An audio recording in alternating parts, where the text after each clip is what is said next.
disparity of the confidential fund of Davao City as compared with the other LGUs.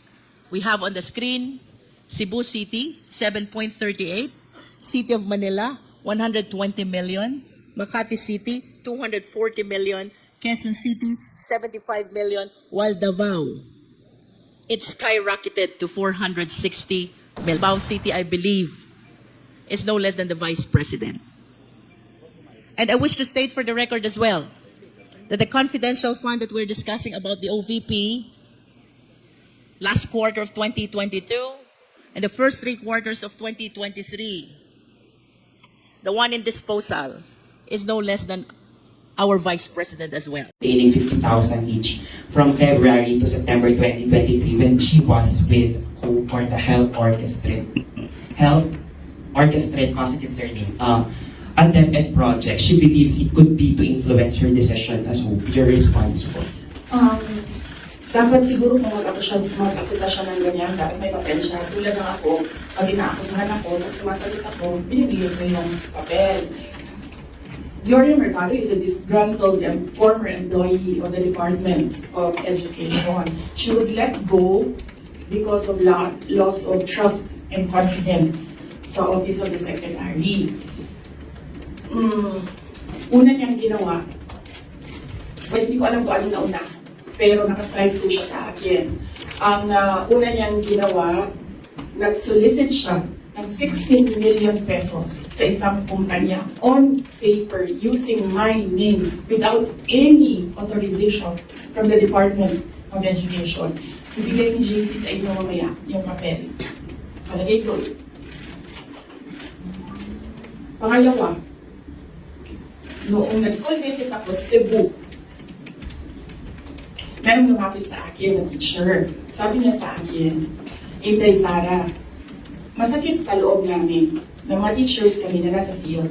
Tapos merong humahawak ng teacher items na wala dito sa aming probinsya o wala dito sa aming region.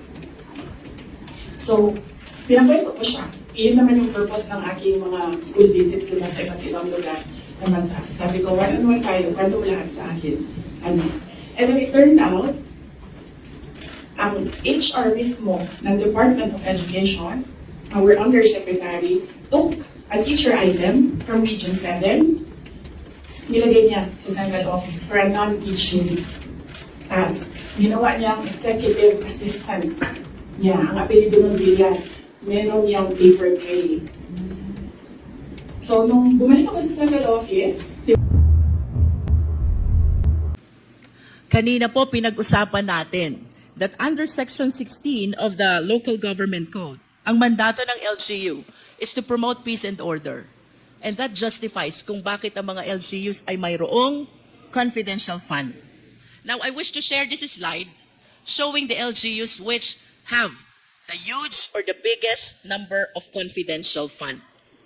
This is representing year 2022. Davao City has 460 million. Cebu City has 7.38 million. The City of Manila has 120 million. Makati City has 240 million. And Quezon City has 75 million. Nakakapagtaka lang po kung bakit nalampasan pa ng Davao ang City of Manila, ang Makati, ang Quezon City. For Makati, Davao almost doubled the confidential fund. For City of Manila, it almost tripled the confidential fund. Ang Cebu City po was way left behind because it is only 7.38. So I just want to state for the record the huge disparity of the confidential fund of Davao City as compared with the other LGUs. We have on the screen Cebu City, 7.38, City of Manila, 120 million, Makati City, 240 million, Quezon City, 75 million, while Davao, it skyrocketed to 460 million. May we request the Secretariat to please flash the 4th slide. This is the history of confidential fund of Davao City. 2016, it is 144 million. 2017, it is 294. 2018, it's 420. 2019, it is 460. 2019 up to 2022, it is 460 million.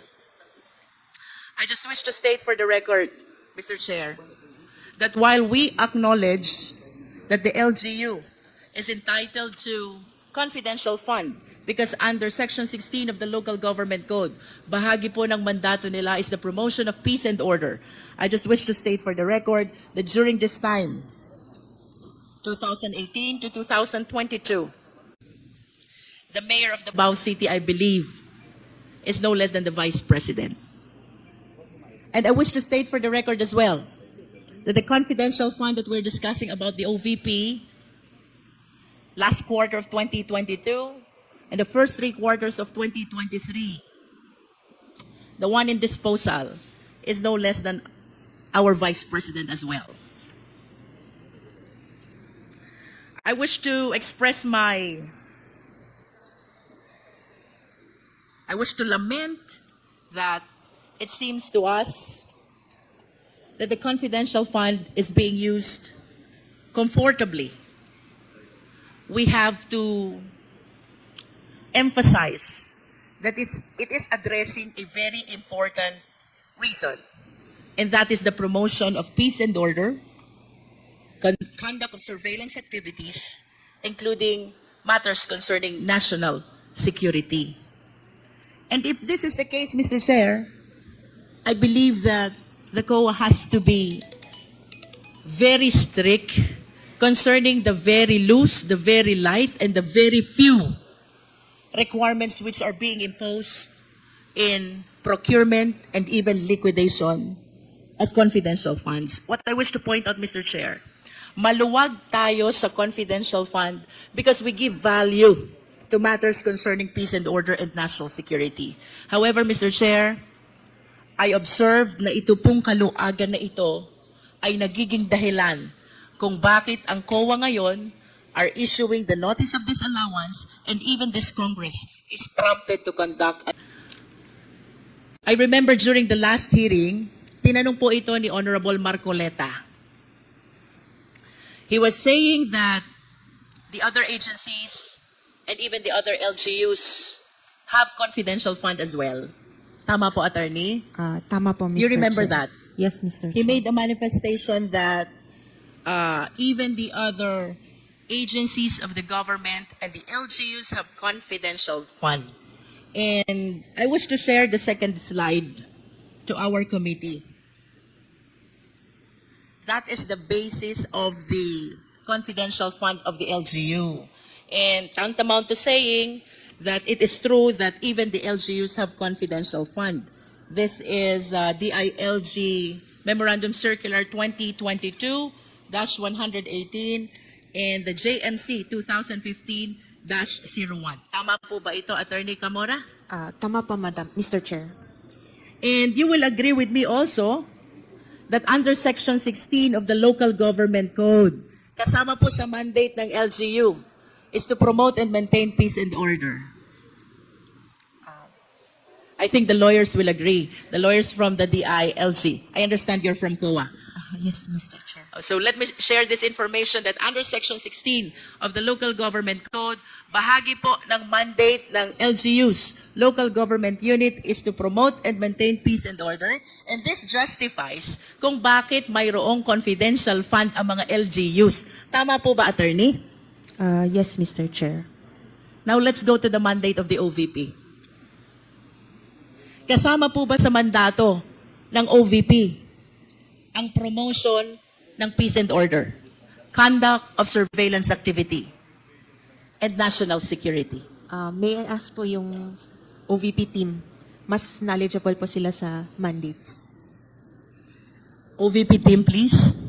You are from COA also, Yes, Mr. Chair. but May I you allowed are... to speak na po? May I allowed to speak na po? Go ahead. Can you please enlighten us, what office are you representing? Why Attorney Camora refer you as the OVP team? Because I understand you're also from COA.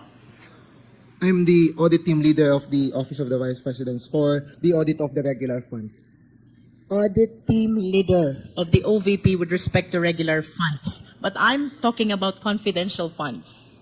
Yes, Madam. Mr. Do you think you're in the proper position to answer this question? This is about confidential funds. But the question is all about the mandate of the OVP. All right. What is the mandate of the OVP? Based on the notes to a financial statement of the OR, annual audit report, the OVP, as the second highest office in the land committed to the service of the nation, OVP performs executive, ceremonial, and advocacy functions, collaborating with stakeholders and organizations in both public and private sectors to develop and promote programs that uplift the lives of the Filipino people. That's the mandate of the Does OVP. it in any way mention about the peace and order, surveillance activity, and national security? Based on what I've said The po, question is answerable only by yes or no. no po. It does not. Yes, Madam. So you confirm that matters concerning peace and order, national security and surveillance is not part of the mandate of the OVP. Do you confirm that? Mr. Chair, yes po, based on the mandate provided.